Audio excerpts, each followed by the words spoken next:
कलयुग को सभी युग में से सबसे सर्वश्रेष्ठ क्यों कहा गया है और ऐसा किसने बताया, और कलयुग में सबसे बलवान व्यक्ति किसको माना जाएगा। लेकिन क्या आप जानते हैं कि कलयुग में महाभारत जैसा एक और महायुद्ध भी होने वाला है? तो चलिए जानते हैं इस वीडियो में, तो वीडियो को अंत तक जरूर देखें। दोस्तों, हमारे सनातन धर्म में समय के कालखंड को 4 युग में बांटा गया है, सतयुग, त्रेता युग, द्वापर और कलयुग, जिसमें कलयुग को मानव जाति के लिए सबसे श्रापित युग कहा गया है। कहा तो यह भी जाता है कि जैसे जैसे कलयुग अपने चरम पर पहुंचेगा, हमारे समाज की हालत बद से बदतर होती जाएगी। लेकिन आपको जानकर हैरानी होगी, प्राचीन समय में एक ऐसे महर्षि भी थे जिन्होंने कलयुग को सभी युगों में से सबसे सर्वश्रेष्ठ युग बताया। तो दोस्तों, कौन थे वो महर्षि, क्यों उन्होंने कलयुग को सबसे सर्वश्रेष्ठ बताया और उनके ऐसा कहने के पीछे क्या तर्क था? तो दोस्तों, यहाँ सबसे पहले तो आप यह जान लीजिए कि हम जिस महर्षि की बात कर रहे हैं उनका नाम है महर्षि वेदव्यास।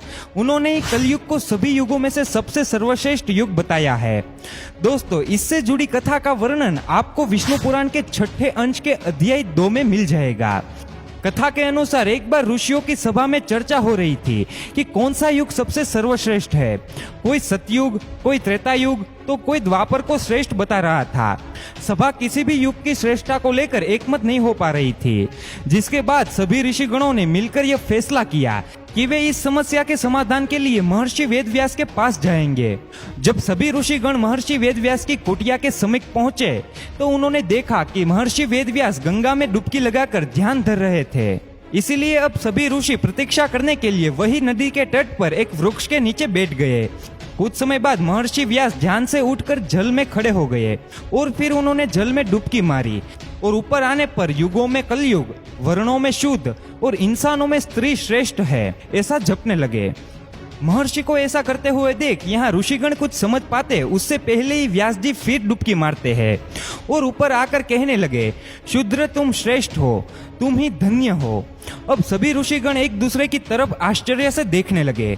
वे कुछ कहते तब तक वेदव्यास जी गंगा में तीसरी डुबकी लगाते हैं और वो ऊपर आकर झपने लगते हैं।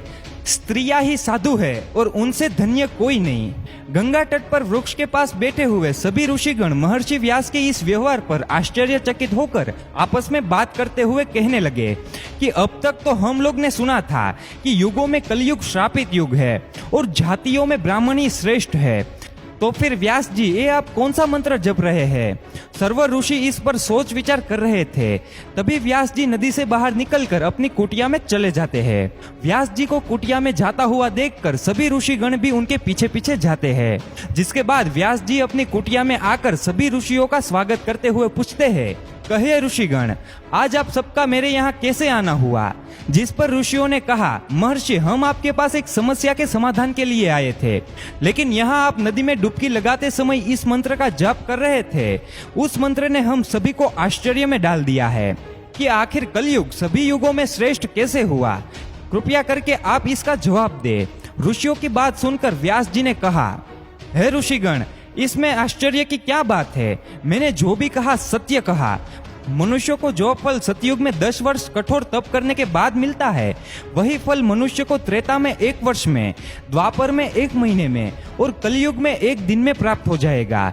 इसी तरह जो फल सतयुग में त्याग, त्रेता में यज्ञ, द्वापर में देवार्चन से प्राप्त होता है, वही फल कलयुग में मनुष्य प्रभु के भक्ति और कीर्तन मात्र से प्राप्त कर लेगा। दरअसल कलयुग को यह वरदान प्राप्त है कि कलयुग में केवल श्री हरि का नाम जपने मात्र से ही जीवन का कल्याण सुनिश्चित है। उसे मुक्ति के लिए अन्य किसी भी साधन की आवश्यकता नहीं है। इसी वजह से मैंने कलयुग को श्रेष्ठ कहा। इतना सुनने के बाद सभी ऋषिगण आगे वेदव्यास जी से कहते हैं, महर्षि, आपने नदी में दूसरी डुबकी लगाते वक्त कहा था कि कलयुग में शूद्र ही श्रेष्ठ है। आखिर यह संभव कैसे है? समाज का सबसे निम्न वर्ण कैसे श्रेष्ठ हो सकता है? इस पर वेदव्यास जी कहते हैं, पहले ब्राह्मणों को ब्रह्मचर्य का पालन करना होता है, जिसके बाद वे अनुशासन एवं धर्म की मर्यादा में रहते हुए वेद शास्त्रों एवं मंत्रों का अध्ययन करते हैं और इसके बाद ही वे अन्य वर्णों को मार्गदर्शन के लिए उन्हें धर्म ज्ञान देते थे। इस तरह से प्रत्येक ब्राह्मण अपने कर्तव्य का निर्वहन करते हुए उच्च पद को प्राप्त होते थे। लेकिन कलयुग में ब्राह्मणों में ये सभी गुण देखने को नहीं मिलेंगे, इसीलिए वे सभी उच्च पद को प्राप्त नहीं होंगे। लेकिन शूद्र में पहले से ही ब्रह्मचर्य और शास्त्रों के अध्ययन का नियम लागू नहीं होता है।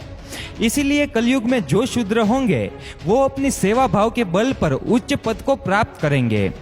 इसीलिए मैंने शुद्ध को कलयुग में सभी मनुष्यों में श्रेष्ठ कहा है। अब सभी ऋषिगण वेदव्यास जी से स्त्रियों के बारे में पूछते हैं, क्योंकि वेदव्यास जी ने नदी में तीसरी डुबकी लगाते हुए कहा था, स्त्रियां ही साधु है। इस पर वेदव्यास जी कहते हैं, कलयुग में लोग धर्म के मार्ग से भटक जाएंगे, चारों ओर अधर्म का बोलबाला होगा। कलयुग की स्त्रियां अपने परिवार एवं पति के लिए समर्पित नहीं रहेगी। ऐसे में कलयुग में जो स्त्रियां अपने मन, वचन और कर्म से अपनी सेवा भाव के जरिए अपने परिवार और अपने पति के प्रति समर्पित होगी, उसे ही परम पद की प्राप्ति होगी। और यहाँ उन स्त्रियों को मैंने साधु के समान धर्म पूर्वक कर्म करने वाला कहा है।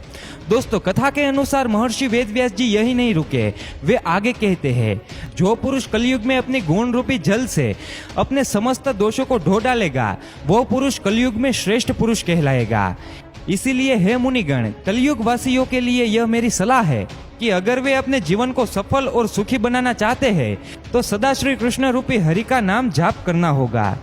अगर वो ऐसा करते हैं तो कलयुग के बाद यानी कि अपनी मृत्यु के बाद वे वैकुंठ धाम में स्थान प्राप्त करेंगे। इन सभी बातों को कहने के बाद महर्षि व्यास जी सभी ऋषियों को कहते हैं कि हे मुनिवर, मुझे उम्मीद है कि मैंने आपकी सभी शंकाओं का समाधान कर दिया।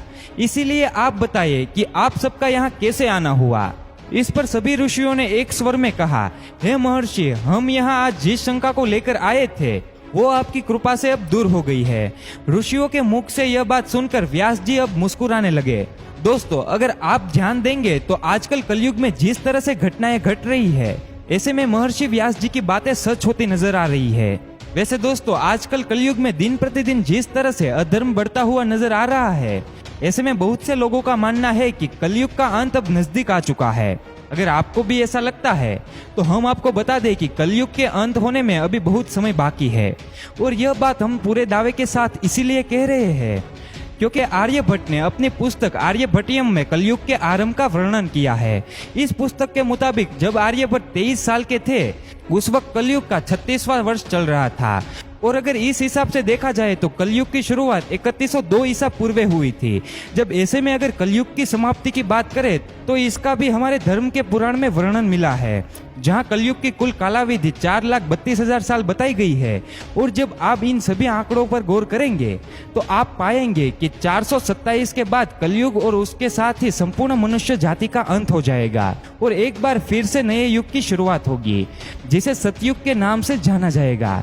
दोस्तों, श्रीमद् भागवत गीता पुराण के 12वें स्कंद में भी इस बात का जिक्र है कि कलयुग के अंत और सतयुग के सदी काल में इस धरती पर भगवान विष्णु अपने कल्कि अवतार में अवतरित होंगे। इस समय काल में वे धरती पर से पापियों का संहार कर देंगे, जिसके बाद धरती पर भयंकर प्रलय आएगा और ये प्रलय ही धरती पर से संपूर्ण मनुष्य जाति का अंत कर देगा। तो दोस्तों, ये थी कलयुग की कुछ असली सच्चाई। क्या आपको इसके बारे में पहले से ही पता था? अपना जवाब हमें कमेंट्स में जरूर बताएं। और वीडियो अच्छा लगा हो तो वीडियो को लाइक करिएगा और जितना हो सके उतना वीडियो को शेयर करिएगा।